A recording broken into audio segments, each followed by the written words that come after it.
El aroma a sal y aire fresco, un suave recordatorio de la tranquila soledad que acababa de dejar atrás, aún se aferraba a mi ropa al doblar la esquina hacia Maple Street. Mi salida de pesca había sido reparadora. Unos días luchando con las olas y mis pensamientos. Un descanso muy necesario de la rutina. Imaginé la calidez de mi sillón, el aroma de una comida casera, la charla relajada con Nathaniel y Scarlett. Era una fantasía placentera, que se hizo añicos incluso antes de llegar a la entrada de mi casa. Un montón caótico de escombros que se desbordaba desde la fachada de la casa y se acumulaba alrededor del gran contenedor verde, me llamó la atención de inmediato. Mi primer pensamiento fue que Nathaniel por fin debía estar vaciando el garaje, aunque el volumen parecía excesivo. Pero al acercarme, un terror gélido empezó a invadirme, helándome mucho más que cualquier rocío marino. No era basura de garaje. Era mi vida. Mi vieja y robusta caja de aparejos, un regalo de Eleanor hacía años, yacía volcada, con sus señuelos y anzuelos cuidadosamente organizados, esparcidos como dientes rotos sobre la hierba húmeda. Junto a ella, entre una cascada de periódicos viejos y madera astillada, la vi, el marco plateado, doblado y retorcido, el cristal hecho añicos en 1000 pedazos reflectantes.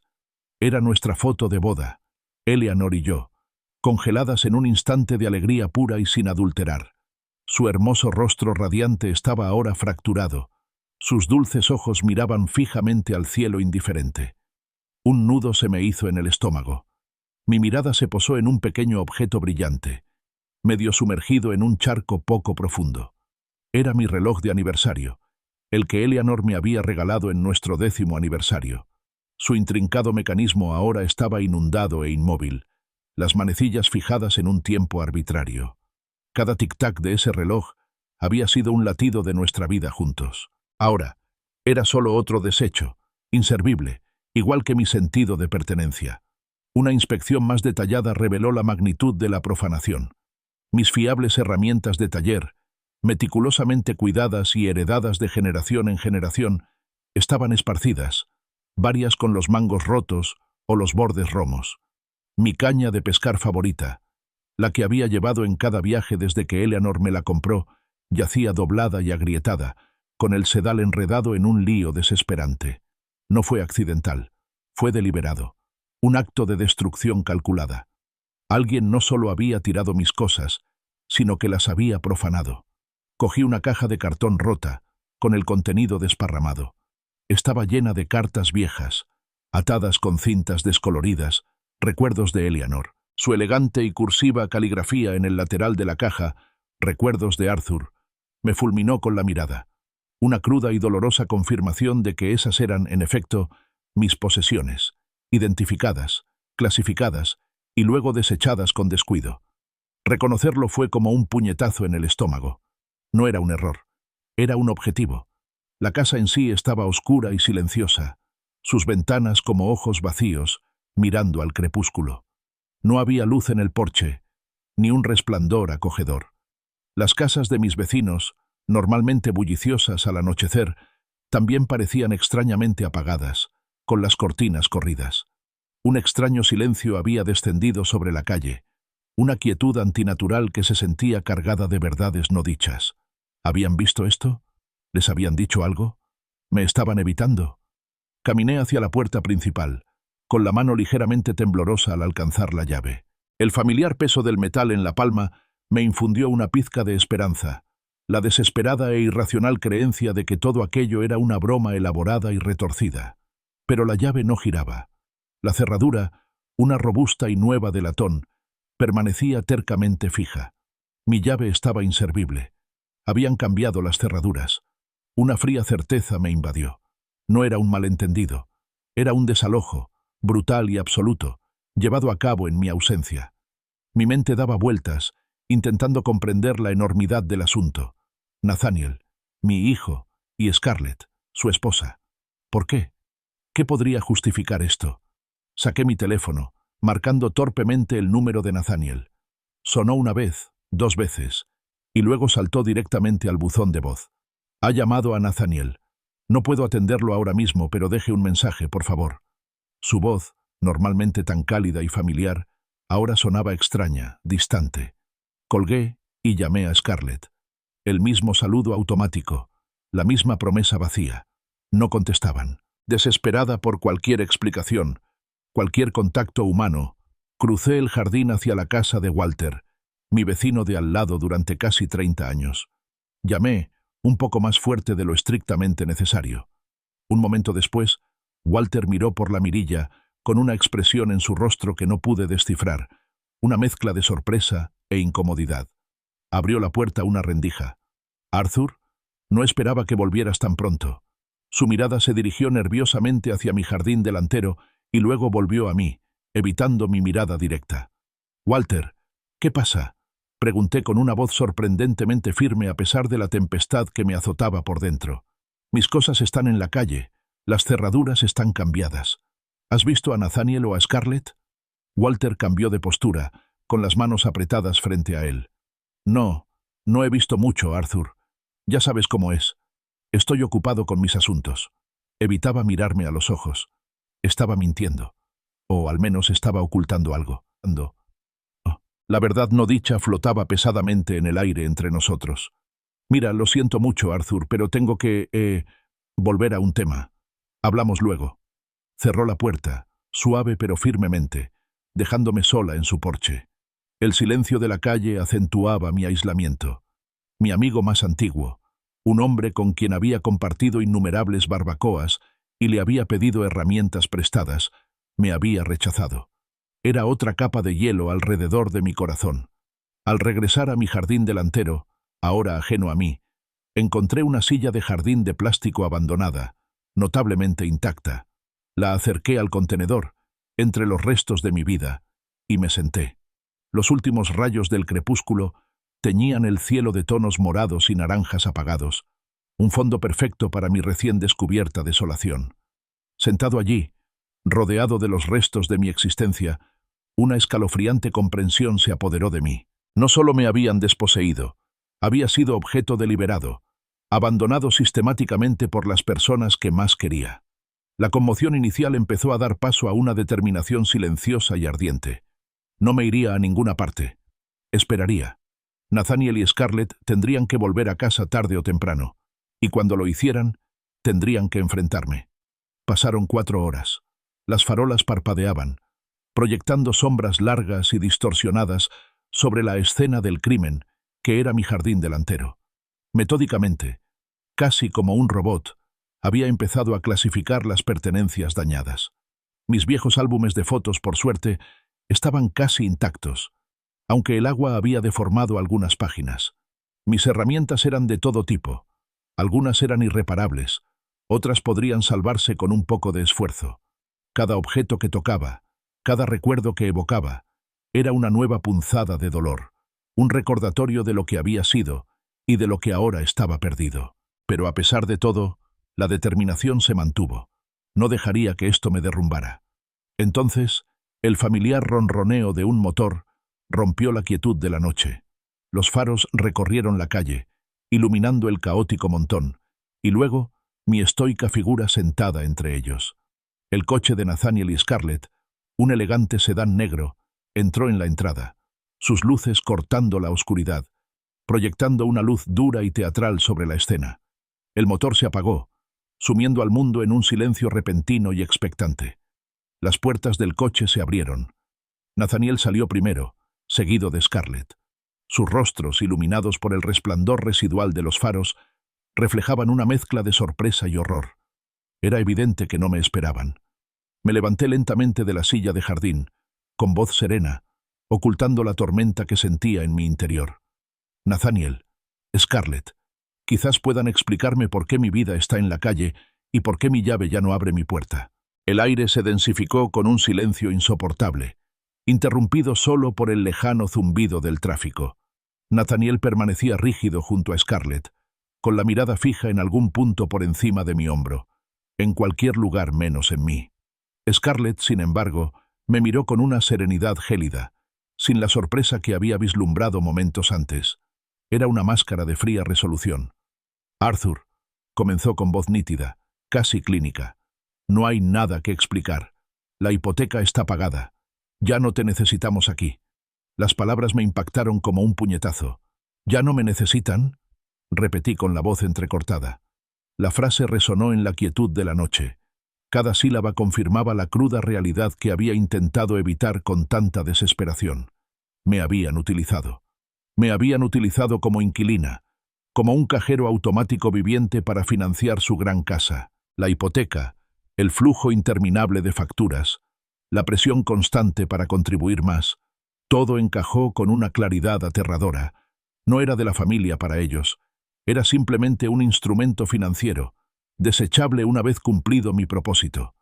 Me volví de Scarlett hacia mi hijo, con una súplica silenciosa en la mirada. Nathaniel, imploré, ¿qué es esto? ¿Por qué? ¿Puedes explicármelo? Mi hijo, mi sangre, se quedó clavado en el suelo, con los hombros encorvados. Murmuró algo, un sonido suave e indistinto que podría haber sido «lo siento», pero se lo tragó la noche, una disculpa vacía que no ofrecía consuelo, explicación ni verdad. Ni siquiera podía mirarme. Su cobardía era una herida fresca. Scarlett dio un paso adelante, con una leve, casi imperceptible sonrisa burlona en sus labios. ¿Tu hogar, Arthur? Ay, cariño, nunca fue tu hogar. Siempre fue nuestro hogar. Solo eras un inquilino útil. La palabra útil destilaba condescendencia, una burla cruel. Enfatizó nuestro con un orgullo posesivo que me era completamente ajeno. La pura audacia, el cálculo despiadado tras sus palabras, me dejó sin palabras por un instante. Entonces, la ira, ardiente y aguda, finalmente rompió mi sorpresa. ¿Inquilina útil? Me burlé, con el sonido rechinándome en los oídos. Yo avalé la hipoteca, Scarlett. Cada pago de los últimos 5 años salió de mi pensión, de mis ahorros. Te di todos los ahorros de mi vida para dar la entrada de esta casa, para ayudarte a empezar tu vida aquí. Ni se te ocurra llamarme inquilina útil. Alcé la voz, delatando la vulnerabilidad que solía ocultar. Scarlett simplemente ladeó la cabeza, con un gesto de diversión indiferente. Oh, te estamos muy agradecidos, Arthur, de verdad, por todas tus contribuciones. La gratitud era tan falsa como un billete de $3. Pero Nathaniel y yo solo queremos recuperar nuestras vidas, nuestra privacidad. Se acabó andar con pies de plomo, se acabó escuchar tus historias cada noche en la cena. La verdad es que estaba siendo demasiado. Nathaniel merece tener su propio espacio, su propia familia, sin interferencias. Sus quejas insignificantes, su despreocupada indiferencia hacia mi presencia como interferencia, eran como puñales que se retorcían en las heridas abiertas de mi traición. Mis historias eran las anécdotas de una vida vivida, la sabiduría de la experiencia, la única manera que conocía de conectar con ellos, de sentirme parte de sus vidas. Y ahora eran solo una carga, una molestia que debía eliminar. Nathaniel permaneció como una estatua, con la mirada fija en el suelo, y su silencio, un rotundo respaldo a la crueldad de su esposa. La apoyó, dejándola desmantelar nuestra familia, pieza por pieza, con una agonía insoportable. El hijo que había criado, el chico al que había amado y por el que lo había sacrificado todo, se quedó allí, observando, completamente cómplice. Un profundo cansancio me invadió. ¿Y ahora qué, Scarlett? ¿A dónde se supone que debo ir? La pregunta era cruda, impregnada de una vulnerabilidad que odiaba exponer, pero no tenía a quién más recurrir. Mi mundo acababa de dar un vuelco. Cada pilar de mi seguridad se había derrumbado. La expresión de Scarlett se endureció, y cualquier pretensión de cortesía desapareció. Ese, Arthur, no es nuestro problema. Eres un adulto. Ya lo resolverás. Simplemente no intentes volver a entrar en esta casa. Las cerraduras están cambiadas, y si intentas entrar por la fuerza, no dudaré en llamar a la policía. Considera esta tu última advertencia. Sus palabras fueron pronunciadas con la fría precisión de un juez al dictar sentencia. Miré a Nathaniel una última vez, con el corazón dolorido por una esperanza desesperada y final. Sus ojos finalmente se encontraron con los míos, pero no había nada allí, ni un atisbo de arrepentimiento, ni una chispa de amor, ni rastro del hijo que una vez conocí. Solo una indiferencia vacía, una inexpresividad peor que el odio, pues el odio al menos implicaba una conexión, una emoción. Esto fue la ruptura total. Sin decir una palabra más, Scarlett se giró, tirando del brazo de Nathaniel. Él la siguió. Una sombra silenciosa. La puerta principal, el mismo umbral que tantas veces había cruzado con esperanza y amor en mi corazón, se cerró con un golpe seco, dejándome fuera. El clic de la cerradura, aunque apenas audible, resonó como un trueno en el silencio de la noche, el fin definitivo de todo lo que había conocido. Me quedé solo, de pie en la fría noche, rodeado de los recuerdos dispersos de una vida que había sido despiadadamente desechada. El peso de su traición me oprimía, pesado y sofocante. Despedido, traicionado, indeseable. Pero a medida que la oleada inicial de desesperación comenzó a disminuir, una sensación diferente comenzó a agitarse en mi interior. Una determinación fría y firme, nacida de las cenizas de mi dignidad destrozada. Asumieron que era impotente. Asumieron que simplemente desaparecería, un anciano olvidado. Asumieron que aceptaría este destino en silencio. Estaban equivocados. Oh, muy equivocados. No me desvanecería. No los dejaría ganar. Se necesitaba un nuevo camino, un nuevo enfoque. Y lo encontraría. Este no era el final. Fue solo un comienzo brutal. El clic metálico de la puerta al cerrarse aún resonaba en la tranquila calle, un agudo y definitivo punto final para el fin de una era. Me quedé allí, entre los escombros de mi vida, mientras el frío aire nocturno apenas apaciguaba el fuego de la traición que ardía en mi interior. Mi mente daba vueltas, intentando reconciliar los rostros fríos y calculadores de Nathaniel y Scarlett con la familia amorosa que una vez pretendieron ser. 8 años. 8 años atrás, Nathaniel vino a verme. Su rostro reflejaba una profunda desesperación. «Papá», me dijo, «Scarlett y yo encontramos la casa de nuestros sueños, pero no podemos conseguir la hipoteca sin tu ayuda. Con tu crédito y un aval podríamos lograrlo. Siempre seremos familia, papá. Siempre tendrás un hogar aquí con nosotros». Sus palabras, entonces tan reconfortantes, ahora parecían un guión preescrito. Cada promesa, una mentira.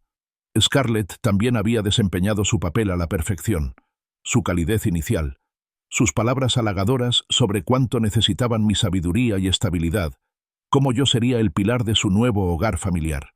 Me había servido tazas de té, escuchado atentamente mis historias sobre Eleanor y me había hecho sentir como una parte esencial y querida de su futuro. Ahora, esos recuerdos me sabían a ceniza. La calidez era una estratagema calculada para atraerme, la necesidad, una desesperada apropiación de mis recursos. Fue justo después del fallecimiento de Eleanor, una época en la que el silencio en mi hogar era ensordecedor y la soledad me acompañaba constantemente. La oferta de Nathaniel, el cariño aparentemente sincero de Scarlett, me había parecido un salvavidas. Anhelaba un sentido de pertenencia, un nuevo propósito, una razón para levantarme cada mañana. Así que acepté sin dudarlo. Firmé los papeles, transferí mis ahorros para la entrada y destiné mi pensión a los pagos mensuales de la hipoteca. Creí que era una inversión en un futuro compartido, en familia. El cambio había sido gradual, casi imperceptible al principio. Las cenas familiares, antes un ritual nocturno, se volvieron menos frecuentes, luego opcionales, luego una molestia. Mis opiniones, antes buscadas, eran ignoradas. Mi presencia, antes bienvenida, se convirtió en una carga tácita. Pasaban las tardes susurrando en la sala, y sus conversaciones se interrumpían bruscamente cuando yo entraba. Lo atribuía a la evolución natural de una pareja joven que necesita su propio espacio, siempre poniendo excusas para justificar su creciente distancia. Pero ahora, con la claridad de la retrospectiva, el patrón era innegable, crudo y cruel. A medida que la hipoteca se acercaba al vencimiento y mi utilidad estaba a punto de expirar, su trato hacia mí empeoró. Los sutiles despidos se convirtieron en una evasión absoluta, las sonrisas educadas en miradas frías. Habían estado contando los días, esperando el momento de deshacerse de su útil inquilino, como si fuera una piel indeseada. No fue un impulso repentino, fue una estafa a largo plazo, meticulosamente planeada y ejecutada. Mi viaje de pesca, Un conocido retiro anual simplemente les había brindado la oportunidad perfecta para su ruptura definitiva. 8 años de pagos, cubriendo sus servicios públicos, comprando sus comestibles, incluso arreglando sus grifos que goteaban y electrodomésticos rotos. No era una inversión en la familia. Era yo financiando mi propia eliminación de basura, pieza a pieza, con una angustia terrible. La idea me revolvió el estómago. Me di cuenta de que la compasión no cambiaría nada. La compasión era una debilidad que explotarían, una señal de mi debilidad. Nathaniel y Scarlett creían haber ganado. Creían que yo era solo un anciano, a la deriva e impotente, sin ningún recurso. Querían que simplemente desapareciera, que me lamiera las heridas en silencio y aceptara mi destino. Pero me habían subestimado. Volví a los restos dispersos de mi vida. Ya no veía solo basura, solo recuerdos desechados. Vi evidencia, prueba de su crueldad, su engaño y su suposición de mi impotencia. Mi cerebro de mecánico, acostumbrado a resolver problemas complejos, a diagnosticar y reparar maquinaria compleja, empezó a funcionar. Necesitaba clasificar, rescatar y reconstruir sistemáticamente. La foto de boda destrozada de Eleanor y yo. Recogí el marco con cuidado. Los bordes dentados del cristal brillaban a la luz de la calle.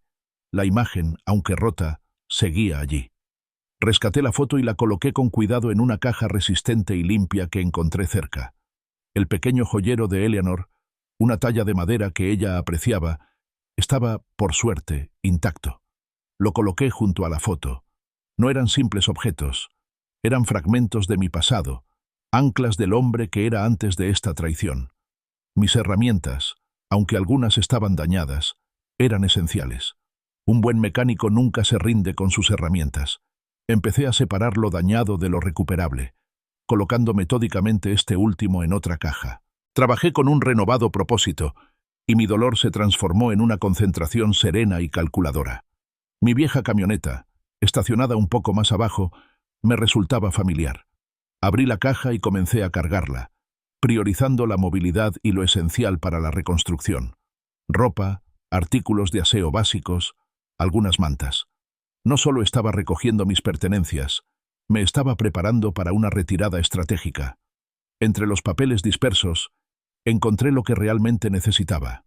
Mis pólizas de seguro, extractos bancarios y antiguas declaraciones de impuestos. No eran solo documentos, eran mi palanca, mi existencia independiente, y al reunirlos, me di cuenta de algo nuevo, una grieta en su plan aparentemente perfecto. Su segundo error, incluso mayor que subestimar mi resiliencia, fue asumir que toda mi vida financiera estaba ligada a sus facturas. Me habían visto solo como una fuente de ingresos para su hipoteca, completamente ajeno a los importantes ahorros y activos independientes que había acumulado durante toda una vida de trabajo duro y planificación cuidadosa, aparte de lo que había aportado a su casa. Me habían despedido, me habían echado, me habían dado por muerto, pero no estaba muerto. Simplemente estaba cambiando de posición, y en terreno más alto era donde me plantaría. Me subí a mi vieja camioneta, encendí el motor y sin mirar atrás a la casa a oscuras, me marché. No estaba desapareciendo. Me estaba preparando para regresar. El tenue y parpadeante letrero de neón del Budget Stay Motel proyectaba un brillo espeluznante sobre el estacionamiento al entrar. Buscaba anonimato, un refugio temporal donde poder pensar, procesar y planificar sin miradas indiscretas ni más ataques emocionales. La habitación en sí no tenía nada de especial. Un olor rancio a alfombra vieja y desinfectante. Una cama rígida, una pequeña ventana cuadrada que daba a una pared de concreto. Pero era mía, por ahora, un lugar de tranquila soledad después del caos de la noche. Desempaqué con cuidado las pocas cosas que había rescatado y las coloqué en la pequeña y polvorienta mesita de noche. El joyero de Eleanor, con su superficie de madera suave al tacto, y la foto de boda enmarcada, cuyo cristal roto reflejaba la única lámpara de la habitación del motel. No era gran cosa, pero era una especie de santuario, un vínculo tangible con un pasado lleno de amor incondicional, un marcado contraste con la crueldad transaccional que acababa de experimentar. Su dulce sonrisa, incluso entre las grietas, me recordó la fuerza que aún poseía, la resiliencia que ella siempre había admirado en mí.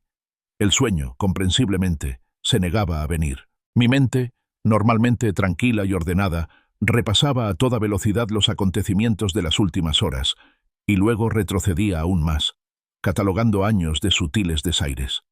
Los comentarios apenas velados de Scarlett sobre nidos vacíos que necesitan buscar nuevas aficiones, sus sugerencias de que me lo tomara con calma cuando me ofrecía ayudar con las reparaciones de la casa, la complicidad pasiva de Nathaniel, su mirada desviada, sus disculpas murmuradas que ahora sonaban huecas, carentes de remordimiento genuino.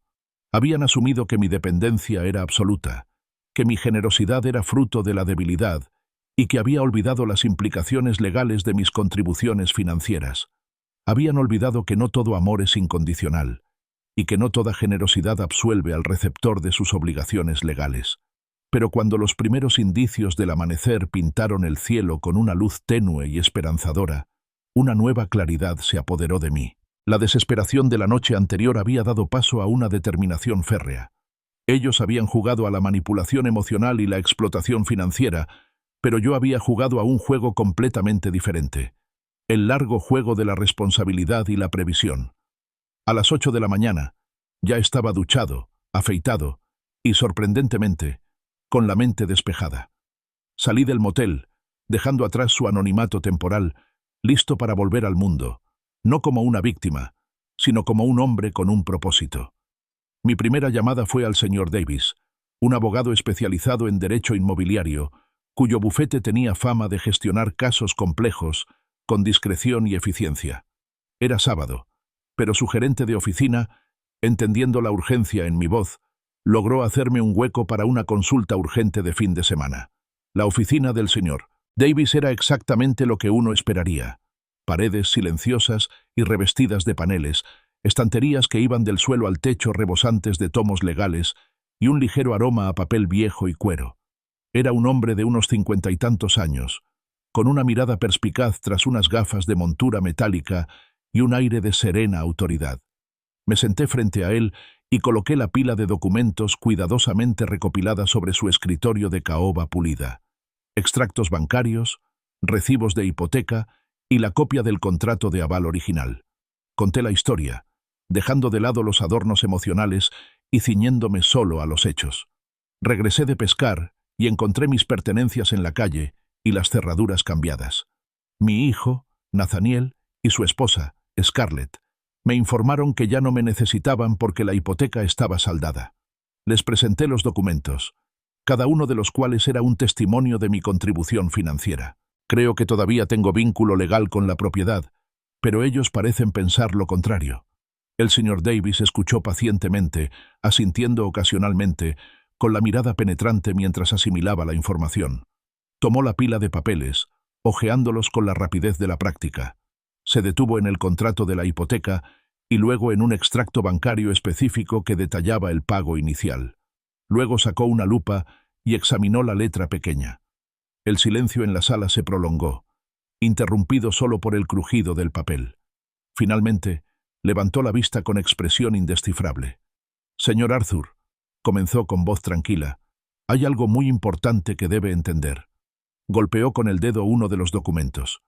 Según estos registros, en particular la escritura y el contrato de hipoteca que me proporcionó, tú eres el único propietario de la propiedad. La hipoteca se contrató exclusivamente a tu nombre. Apareciste como el único prestatario y tus fondos se utilizaron para el pago inicial completo. Nathaniel y Scarlett no firman avales en esta hipoteca. Me quedé boquiabierta. Las palabras quedaron suspendidas en el aire, una revelación impactante que me sobresaltó. «Único propietario», susurré, mientras mi mente luchaba por procesar este giro inesperado. Pero Nathaniel dijo que íbamos a firmar conjuntamente. Insinuó que sus nombres también estaban en el contrato. El señor Davis se quitó las gafas, frotándose el puente de la nariz. Parece que Nathaniel lo engañó, señor Arthur. Aunque quizá pretendiera ayudarlos a conseguir el préstamo, los registros del banco, que son todo lo que tenemos, muestran claramente que solo su nombre figura en el préstamo y la escritura, lo que significa que, legalmente, la casa le pertenece por completo. Nathaniel y Scarlett no tienen ningún derecho legal sobre la propiedad. Continuó. En el mejor de los casos, son ocupantes no autorizados. O, si quisiera ser generoso, inquilinos sin contrato de arrendamiento formal. Pero la propiedad, según estos documentos, es inequívocamente suya.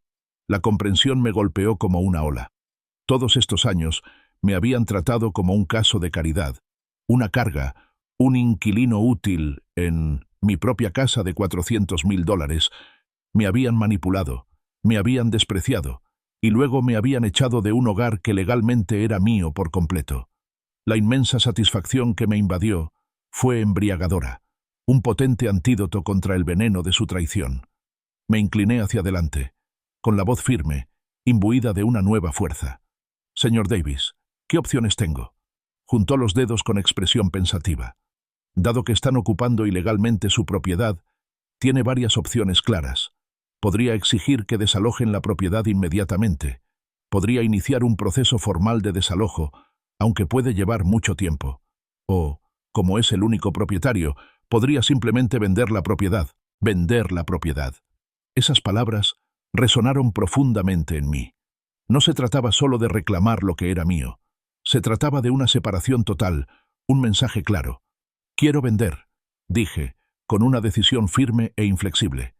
Salí de la oficina del señor Davis con copias de los documentos firmemente en la mano, demostrando mi innegable propiedad. El peso que me había estado aplastando durante las últimas 24 horas se había aliviado, reemplazado por una oleada de empoderamiento. Nathaniel y Scarlett me habían subestimado. Habían asumido que estaba rota, pero solo estaba doblegada.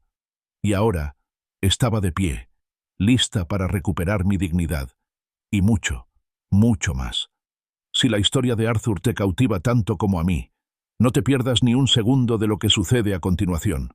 Asegúrate de darle me gusta a este video, compartirlo con alguien que necesite justicia y suscribirte para no perderte las próximas partes. Al salir de la oficina del señor Davis, el peso de los documentos legales en mi mano se sentía considerable. No eran solo papel, sino una manifestación física de mi poder recuperado. El silencioso triunfo que sentí contrastaba marcadamente con la desesperación de la noche anterior. Sin embargo, no había tiempo para saborearlo. Cada minuto contaba, cada paso debía ser rápido y decisivo. Nathaniel y Scarlett me habían tomado por sorpresa una vez. No les daría la oportunidad de interferir en mis planes. Mi siguiente llamada fue a la señora Harding, una agente inmobiliaria conocida por su agudeza mental y su asombrosa habilidad para cerrar tratos, incluso los fines de semana. Había visto sus carteles por toda la ciudad, siempre con un cartel de vendido que aparecía con una rapidez sorprendente. Su voz, al responder, era enérgica y profesional, completamente imperturbable ante una consulta un sábado por la tarde. Señora Harding, soy Arthur. Necesito anunciar una propiedad inmediatamente, y quiero decir inmediatamente, dije, yendo directo al grano. No había lugar para bromas. Mi tono era firme, sin dejar lugar a dudas sobre la urgencia de mi petición. Señor Arthur, respondió con voz tranquila y serena. Claro que puedo ayudarle con eso. ¿Podría darme la dirección? Le di la de Maple Street. Casi podía oír el clic de su teclado mientras accedía rápidamente a los registros de la propiedad. Ah, sí, una casa preciosa. 4 dormitorios, 2 baños y medio, buen distrito escolar, excelente valor de mercado. ¿Cuál es la urgencia, si se me permite la pregunta? Razones personales, respondí con voz deliberadamente monótona. Pero necesito venderla rápido, sin demoras.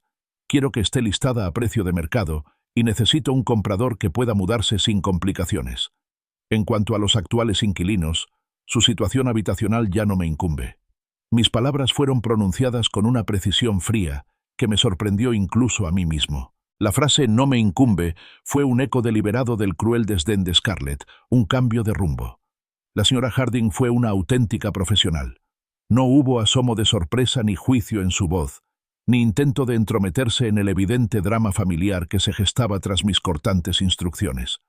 Simplemente absorbió la información, concentrándose por completo en la logística de la venta. Entendido, señor Arthur. Una venta rápida a precio de mercado, con un comprador listo para ocupar la propiedad rápidamente. Sin duda, puedo priorizar eso. Pasamos la siguiente hora al teléfono. La señora Harding Me guió con gran pericia sobre estrategias de mercado, detallando ventas comparables en el barrio y discutiendo posibles horarios de visitas. Fue eficiente, estaba bien informada y pareció comprender la urgencia tácita de mi situación, sin necesidad de más explicaciones. A las 4 p.m. me había enviado por correo electrónico los contratos de venta. Los revisé detenidamente, los firmé digitalmente y los devolví. Quedamos con un fotógrafo profesional para que viniera a la casa el lunes a primera hora de la mañana para capturar imágenes de alta calidad. Para el martes, señor Arthur, prometió la señora Harding con una confianza tranquilizadora.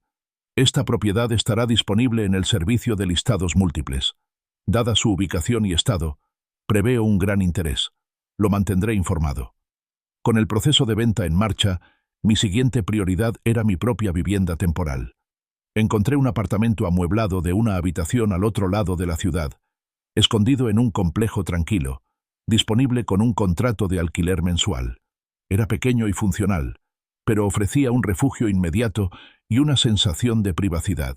Conduje mi camioneta del motel al apartamento, descargando mis pocas pertenencias rescatadas. El apartamento se convirtió rápidamente en mi centro de mando, un lugar donde podía organizar mis ideas, planificar mis próximos pasos y esperar las inevitables consecuencias. La foto y el joyero de Eleanor estaban colocados sobre el pequeño escritorio, un silencioso recordatorio de mi motivación. Más tarde esa noche, después de instalarme en mi nuevo hogar, aunque temporal, llamé de nuevo a la señora Harding. Señora Harding, comencé. Solo quería confirmar las fotografías para el lunes y la publicación para el martes. Además, quiero darle plena autoridad para programar visitas a su discreción. Nathaniel y Scarlett serán los ocupantes. No necesito su cooperación ni permiso para acceder. Puede informarles que están invadiendo la propiedad y que la propiedad está en venta. Si causan algún problema, la autorizo a contactar a las autoridades según sea necesario. Hubo una breve pausa, un instante de silencio que sugería que estaba asimilando las duras implicaciones de mis palabras. Luego, su voz se volvió tan serena como siempre. Entendido, señor Arthur. Procederé en consecuencia. Recomiendo colocar un cartel de «Se vende» en un lugar visible del jardín delantero de inmediato, y quizás una caja de seguridad para facilitar el acceso a los agentes. Hazlo, dije, y una lúgubre satisfacción se extendió por todo mi cuerpo. La belleza del plan se desplegó en mi mente. Para cuando Nathaniel y Scarlett descubrieron el cartel de «Se vende», o peor aún, encontraron a un agente inmobiliario que les mostraba la propiedad a posibles compradores. Mi casa sería inalcanzable. El proceso sería irreversible. La venta ya estaría en pleno auge. Estarían atrapados, en una situación creada por ellos mismos, presenciando el rápido e innegable desenlace de su engaño. Una última llamada a la señora Harding. «Señora Harding», le dije, «quiero que sepa que, una vez que la propiedad esté listada, tiene mi plena autorización para aceptar cualquier oferta razonable. Mi prioridad es una venta rápida y sin contratiempos. No es necesario que me consulte sobre cada detalle de la oferta, solo la aceptación final». Les estaba cortando las vías de escape, asegurándome de que no pudieran sabotear la venta negociando o retrasándola. Al acostarme finalmente en la rígida cama de mi tranquilo y anónimo apartamento, una profunda sensación de calma me invadió. La justicia, fría y precisa, estaba en marcha. Nathaniel y Scarlett me habían dado por sentado durante años, asumiendo que mi amor era ciego, mi generosidad ilimitada y mi ignorancia legal absoluta. Creían tener todo el poder. Estaban a punto de descubrir, de la forma más devastadora posible, lo equivocados que estaban. Las consecuencias de sus actos eran ahora un reloj que se agotaba, y yo, por primera vez en mucho tiempo, me sentía verdaderamente en paz. El domingo amaneció fresco y despejado en Boise, un día perfecto para un viaje. Pero mi viaje no era un regreso a casa, era una huida, una desaparición planificada. Me detuve en el mostrador de facturación del aeropuerto de Boise, con una sola maleta de mano colgada del hombro. Contenía mi pasaporte, mi cartera, el joyero de Eleanor y la foto de boda reparada. Todo lo demás que necesitaba lo podía comprar. Reservé un vuelo de última hora a Cancún, México. El destino era arbitrario. El acto de ir, sin embargo, fue deliberado. Mientras cruzaba la terminal hacia mi puerta de embarque, me invadió una sensación de ligereza que no había sentido en años. No era solo el peso físico de mis posesiones del que me había desprendido. Era la carga invisible de las expectativas, de las obligaciones, de intentar constantemente demostrar mi valía a personas que claramente no me valoraban. El aire mismo parecía vibrar con una libertad recién descubierta, una silenciosa promesa de autonomía. Una azafata, una joven alegre de mirada amable, notó mi actitud relajada mientras me acomodaba en mi asiento de ventanilla. «Parece que va camino de un lugar maravilloso, señor», comentó con una sonrisa. Le devolví la sonrisa, esta vez genuina. «Más que maravilloso, querida. Celebro la libertad». Las palabras me resultaron liberadoras. Una declaración de independencia. 3 horas después, el avión descendió a través de una capa de nubes blancas y esponjosas, revelando un paisaje de vibrantes verdes y azules. Una ola de aire cálido y húmedo me recibió al descender del avión, un marcado y grato contraste con el frío persistente de la primavera de Idaho. El aroma a sal y flores tropicales llenó mis pulmones, disipando el persistente sabor metálico de la traición. Fue una verdadera bendición, una despedida física y emocional. Me registré en un resort frente al mar, optando por una estancia sin límite de tiempo. No habría salidas apresuradas ni plazos limitados. Estaba recuperando el control de mi vida, una decisión pausada a la vez. La habitación, como había solicitado, daba a la vasta extensión del mar Caribe. El rítmico sonido de las olas, rompiendo contra la orilla, era un bálsamo reconfortante que borraba al instante los recuerdos del silencio suburbano y el amargo sabor de la traición. Era un sonido que sanaba, no uno que intensificara mi soledad. Lo primero que hice, después de admirar la vista, fue mi teléfono. Con un gesto deliberado, lo apagué, dejando la pantalla en negro. No habría llamadas de vecinos preocupados, ni mensajes frenéticos de la señora Harding, ni, lo más importante, ningún intento desesperado de contactarme por parte de Nathaniel y Scarlett.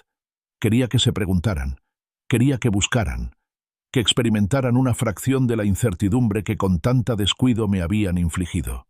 Mi desaparición era una parte crucial de mi plan, permitiendo que su confusión se agravara, que su ansiedad aumentara. Pedí pescado fresco a la parrilla y una cerveza mexicana fría, y la llevé a mi balcón privado. El sabor del pargo, perfectamente cocinado, y el fresco amargor de la cerveza me resultaron revolucionarios. Durante meses, incluso años, me habían tratado como una carga indeseada, tolerando mi presencia y desestimando mis aportaciones. Ahora era un invitado, un cliente valioso, disfrutando de placeres sencillos sin remordimientos ni explicaciones. Era mi momento, mi dinero y mi decisión. Más tarde, me aventuré a la playa y encontré un rincón apartado bajo una sombrilla de hojas de palma. Saqué un libro, aunque mi mirada a menudo se perdía en el horizonte, en el suave vaivén del agua turquesa. Sentía una profunda satisfacción al no tener dónde estar, nada que demostrar, nadie a quien impresionar. La incesante presión de ser un inquilino útil se había evaporado, reemplazada por la inmensidad del océano. Un camarero se acercó y ofreció refrigerios. «Quiero una piña colada», dije, con una sonrisa en los labios. Cuando llegó, cremosa y dulce, levanté la copa. «Por la libertad», susurré, chocando suavemente contra el espíritu invisible de Eleanor. Era un concepto que finalmente, de verdad, estaba abrazando. La tarde se disolvió en una calidez brumosa, una suave corriente de sol, un sorbo ocasional de mi bebida tropical y la tranquila satisfacción de tomar todas las decisiones por mí mismo. La amargura comenzó a desvanecerse, reemplazada por una profunda sensación de paz. Al caer la tarde, tiñendo el cielo de intensos tonos naranja y morado, regresé a mi balcón. Observé cómo el sol se ponía en el horizonte, proyectando su última luz dorada sobre el agua. El contraste con tan solo unos días antes, acurrucado entre mis pertenencias abandonadas en la fría noche de Idaho, era crudo e intenso. Imaginé al fotógrafo en mi antigua casa, el cartel de «Se vende» clavado en el césped, la descripción de la propiedad publicada en línea. Pronto, muy pronto, Nathaniel y Scarlett descubrirían mi ausencia. Y luego, la venta. La idea de su pánico inminente, Su frenética comprensión de la irreversible cadena de acontecimientos que yo había desencadenado me trajo una triste satisfacción. Las olas persistían, un recordatorio constante y rítmico del poder perdurable del océano. Lavaban el pasado, suavizaban las asperezas de la traición y daban paso a algo nuevo, algo construido exclusivamente por mi propio diseño. Brindé una vez más, como un gesto de agradecimiento por las muestras de afecto y el comienzo de reclamar lo que me correspondía por derecho. Este fue mi renacimiento. La mañana del lunes en Cancún fue gloriosa. El sol, una cálida bendición, se alzaba sobre el mar cerúleo, tiñendo el cielo de tonos rosados y dorados.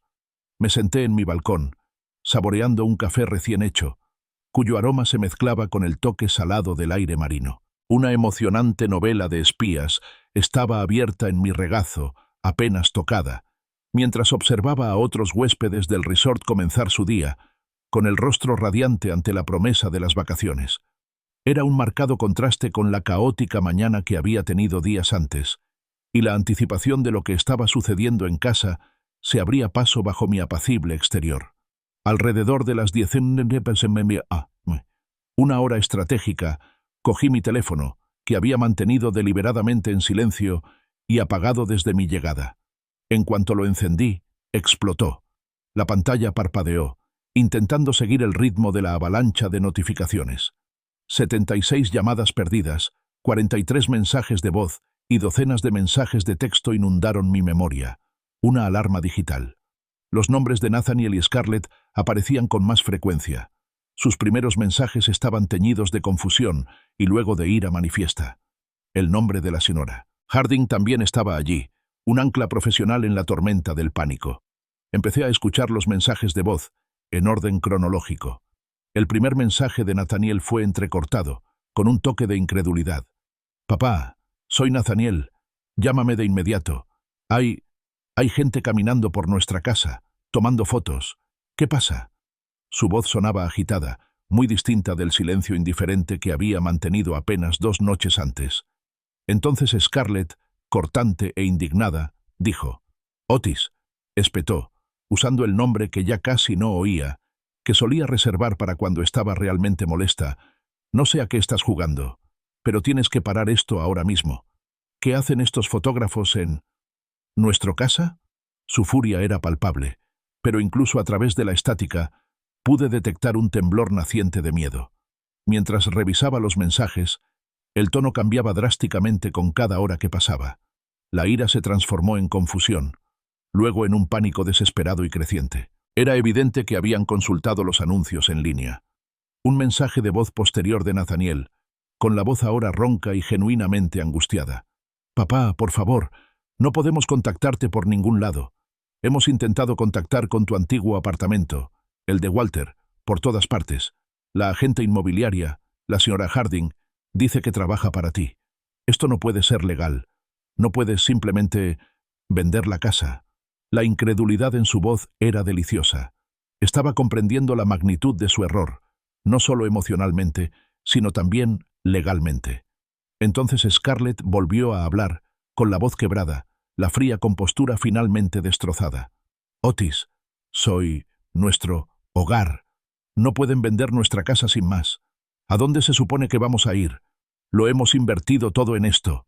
La ironía de sus palabras, que reflejaba mi propia pregunta de apenas 2 noches antes, no pasó desapercibida para mí. ¿Ellos lo había puesto todo en ello? No, y había puesto todo en ello. Entre sus frenéticas llamadas, encontré las actualizaciones profesionales de la señora Harding. Un breve mensaje me informó que la sesión de fotografía profesional había concluido con éxito y que la propiedad se publicaría el martes. Otro mensaje, enviado hace apenas 1 hora, fue especialmente satisfactorio. «Señor Arthur, excelentes noticias. Una pareja joven, compradores en efectivo, vio las fotos preliminares y están muy interesados, deseosos de ver la propiedad de inmediato. La venta avanza muy rápido». Los mensajes de voz seguían acumulándose. La voz de Nathaniel, antes confusa, ahora estaba impregnada de una cruda súplica. «Papá, por favor, llámanos de nuevo. Háblanos. No entendemos». Los intentos de manipulación de Scarlett fueron los siguientes. «Otis, piensa en lo que haces. No querrías dejar a tu propio hijo sin hogar, ¿verdad? No tenemos a dónde ir. No eres tan cruel. La hipocresía era asombrosa. ¿Y no fue cruel? Me dejaron en la calle, con mi vida en un basurero. Entonces, el mensaje más revelador de todos, enterrado en el torrente de llamadas, era de Nathaniel. Su voz estaba cargada de arrepentimiento, un sonido que había anhelado escuchar durante años, pero ya era demasiado tarde. «Papá», dijo con voz entrecortada, «lo sé que la he cagado. Quedarme ahí parado, dejando que Scarlett tirara tus cosas. Debería haber dicho algo. Debería haberte defendido. Fui un cobarde. Por favor, papá, solo dinos qué quieres. Haremos lo que sea». Escuché sus palabras, sin ninguna reacción emocional más allá de un reconocimiento distante. Era demasiado poco, demasiado tarde. El amor incondicional que le había ofrecido había sido correspondido con lealtad y respeto condicionales. Me habían enseñado esa lección, y ahora simplemente la estaba poniendo en práctica. Finalmente respondí a los mensajes de la señora Harding, autorizando todas las visitas y confirmando mi ausencia. Pero para Nathaniel y Scarlett, el silencio fue mi respuesta. Guardé el teléfono en el bolsillo y lo silencié de nuevo. Bajé a la piscina, encontré una tumbona en un rincón apartado y me acomodé. El sol me calentaba la piel. El suave chapoteo del agua de la piscina era un contrapunto relajante a la furiosa tormenta que había desatado. Habían asumido mi dependencia, mi impotencia. Habían asumido que simplemente absorbería su crueldad. Pero habían olvidado quién era yo. Un hombre que entendía el poder de la presión. Un hombre que, cuando se le presionaba demasiado, no solo contraatacaba, sino que desmantelaba estratégicamente los cimientos mismos de sus vidas. Contemplé el vibrante y bullicioso resort.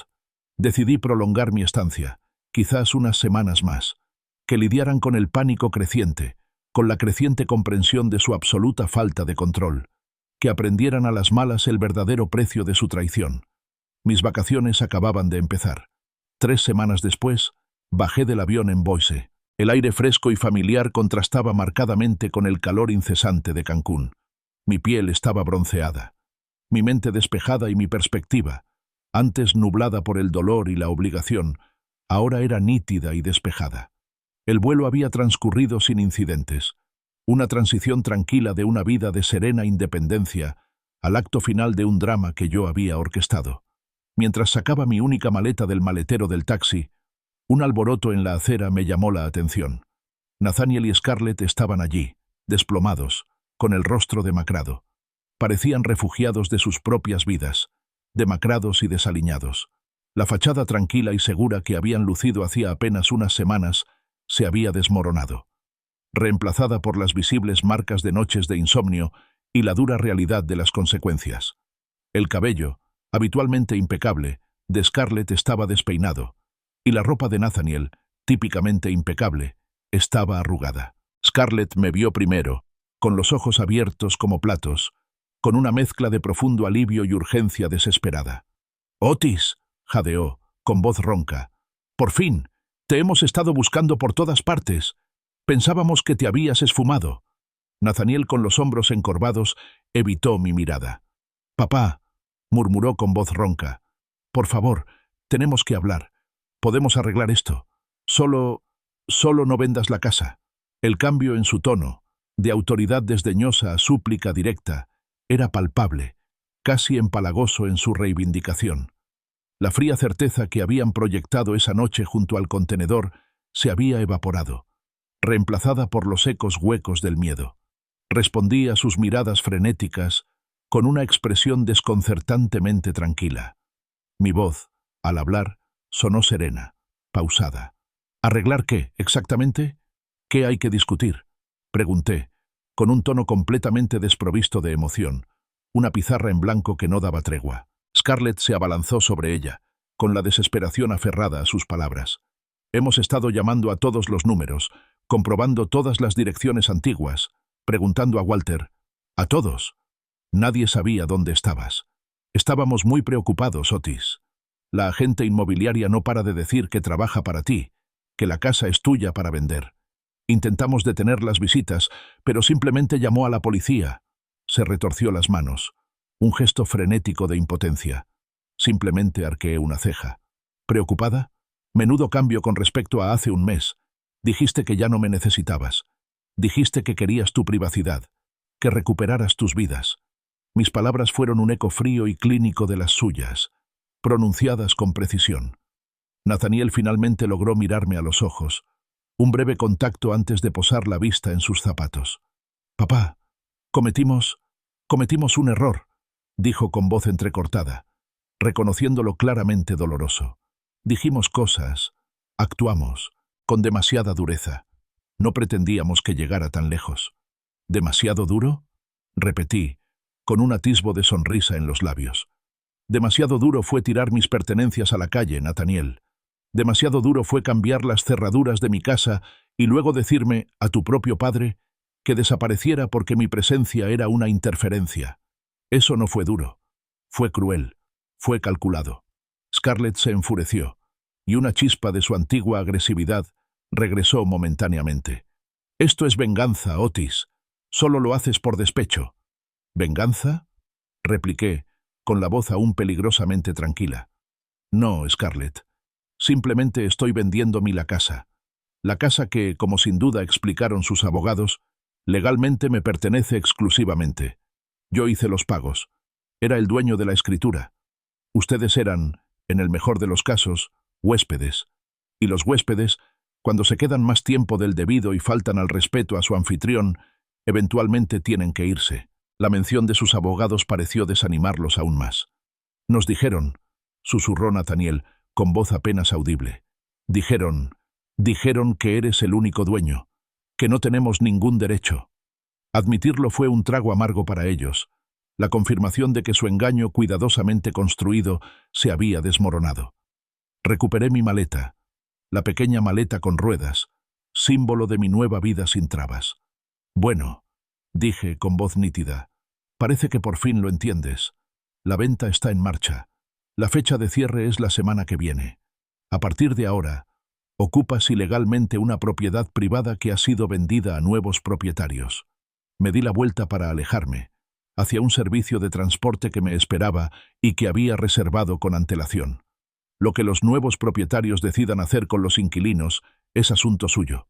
Ya no me incumbe. «Otis, por favor», gritó Scarlett con la voz entrecortada. «Somos familia. No puedes hacerle esto a la familia». Hice una pausa, girándome ligeramente, con la mirada fija en Nathaniel, que ahora lloraba a mares. «Familia», dije, con la palabra amarga en la lengua. «¿Así la llamas?» Cuando estaba junto a ese contenedor, con mi vida esparcida por la calle, y mi hijo permanecía en silencio junto a su esposa, viéndola decirme que ya no me necesitaban. Negué con la cabeza lentamente, con una profunda tristeza invadiéndome, no por ellos, sino por el hijo que había perdido. «No, Nathaniel, eso no es familia. Es una lección». Les di la espalda por última vez y caminé hacia el coche que me esperaba. El pasado había quedado atrás, y un nuevo futuro, libre de su influencia tóxica, se extendía ante mí. La voz de Scarlett, un sonido débil y agudo de desesperación, me siguió mientras me alejaba. «Otis, por favor, podemos llegar a un acuerdo. Podemos pagarles el alquiler a los nuevos dueños, lo que quieran. Solo dinos quiénes son y hablaremos con ellos». No me volví. Mi paso era tranquilo y decidido. «Eso, Scarlett», grité por encima del hombro con voz serena. «Ya no me incumbe». Llegué a la entrada de mi apartamento temporal. Las puertas de cristal se abrieron para revelar un vestíbulo tranquilo y climatizado. Era un santuario, un refugio que había elegido para mí, lejos del caos y el engaño que habían creado.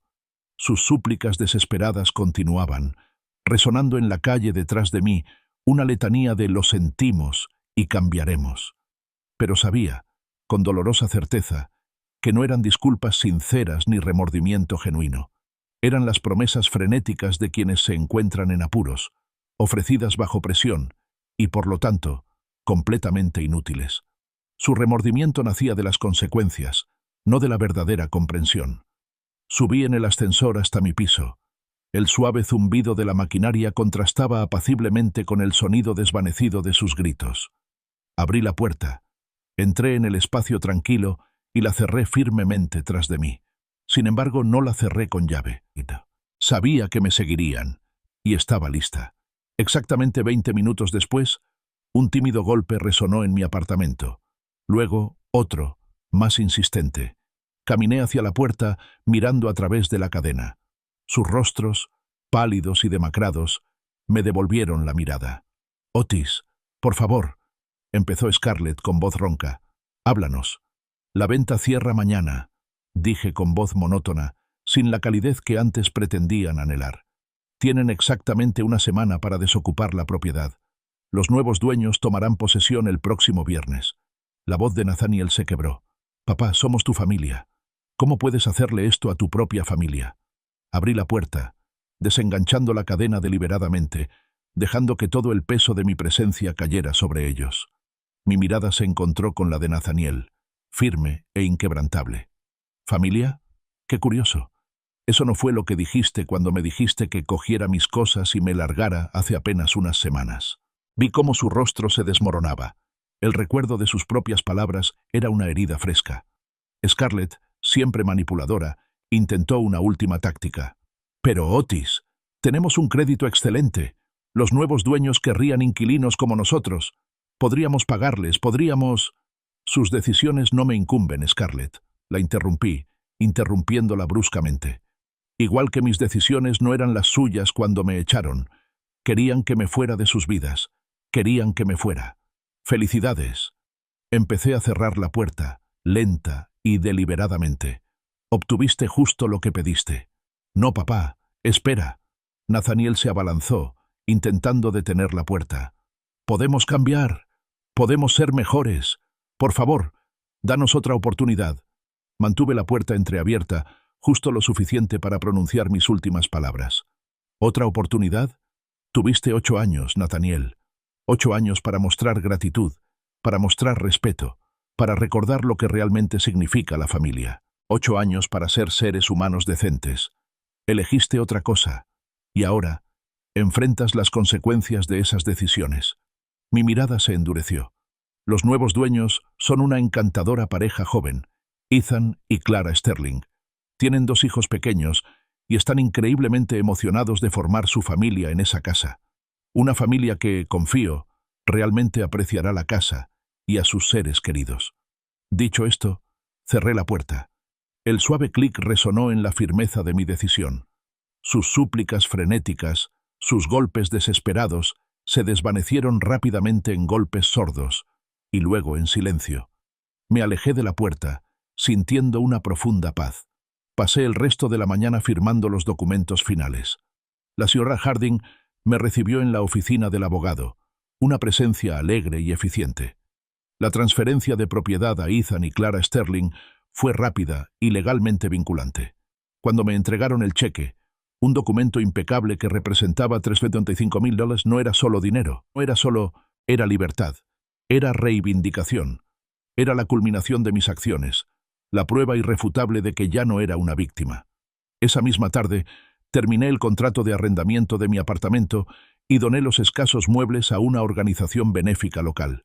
Mi camioneta, mi fiel compañera, ya estaba cargada con las pocas pertenencias que había rescatado. No miré atrás. No me quedaba nada en Boise. Mi destino era el norte, a un pequeño y tranquilo pueblo llamado Curdain, famoso por su prístina belleza natural y su comunidad acogedora y unida. Imaginé una vida en paz, rodeada de vecinos elegidos, lejos de las sombras tóxicas de mi pasado. Mientras conducía, con la carretera abierta extendiéndose ante mí, reflexioné sobre el viaje. Comprendí que la justicia no requería crueldad, simplemente requería consecuencias. Nathaniel y Scarlett me habían enseñado una dura lección sobre el amor condicional y el instinto de supervivencia. Y yo, Arthur, había demostrado ser un excelente estudiante.